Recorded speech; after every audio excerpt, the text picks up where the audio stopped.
कई साल पहले एक छोटे से गांव में एक बूढ़ा व्यक्ति माधवदास रहता था। उसके पास एक पुरानी नक्शा था जो उसने अपने दादा से विरासत में पाया था।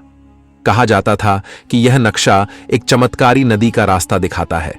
उस नदी का पानी इंसान की हर समस्या का हल कर सकता था, धन, स्वास्थ्य और अमृता। लेकिन उस नदी तक पहुंचना आसान नहीं था। नक्शे में पहेलियां भरी हुई थीं। गांव के कई लोग कोशिश कर चुके थे, लेकिन सब नाकाम रहे।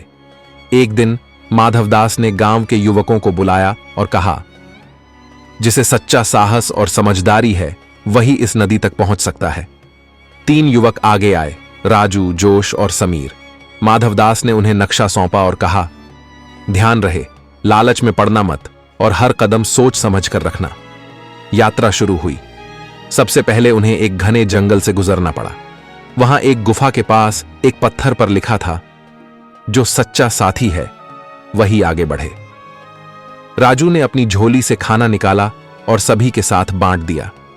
बाकी दोनों ने सिर्फ अपने लिए रखा। पत्थर हिला और रास्ता खुल गया। आगे बढ़ते ही उन्हें एक बड़ा नदी पार करनी थी जिसमें मगरमच्छ थे।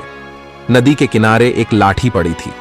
लाठी पर लिखा था, जो खुद से ज्यादा दूसरों का सोचे वही सुरक्षित पार करेगा। राजू ने लाठी उठाई और मगरमच्छों का ध्यान भटकाकर अपने साथियों को सुरक्षित पार कराया। आखिर में वे चमत्कारी नदी के पास पहुंचे। वहां एक बूढ़ा साधु बैठा था। उसने कहा, तुम्हें सिर्फ एक घड़ा पानी लेने की अनुमति है, लेकिन पहले अपनी सबसे बड़ी समस्या बताओ। राजू ने कहा, मैं चाहता हूं कि गांव के हर गरीब को भोजन और खुशहाली मिले। साधु मुस्कुराया और नदी का पानी राजू को दिया। जैसे ही राजू गांव लौटा, नदी का पानी गांव के कुएं में डाल दिया। कुएं का पानी अमृत बन गया और गांव हमेशा के लिए खुशहाल हो गया। खानी का संदेश, सच्चा सुख दूसरों की भलाई में है।